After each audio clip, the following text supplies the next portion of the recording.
People often come to NVC because they want to get more skilled up to have difficult, challenging conversations. Often these conversations have aspects of power, privilege, identity all wrapped up in them. And it's really helpful when we step towards these conversations that we have an understanding of our nervous system responses, stress responses.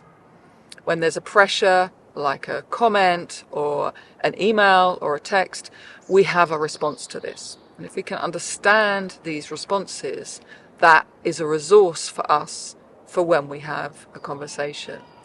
So I'll outline the responses, the framework of responses that we might have. Moving toward is when we have a stress or a pressure and we zoom into it. We hypertrack it. We try to make it go away. We try to fix it. See what I'm doing with my hands of like really directed, sort of tunnel vision, feeling stress and tension in my upper shoulders as well. Moving away is when there's a stress or a pressure and I want to become invisible, I want to retreat, I go silent, I'm literally moving backwards and there's still stress and tension in my shoulders.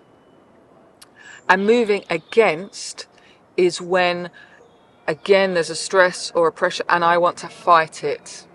I want it to go away, I want to argue, I want to prove myself right, and I notice I'm doing sort of rhythmic, emphatic sounds with my voice and with my body as well at the same time. So we can understand through paying attention to our body's response, our greater response to the stress and the pressure, and we can tend to that, and that will resource us when we try to have conversations where we are accessing our embodied response and trying to have different kinds of conversations.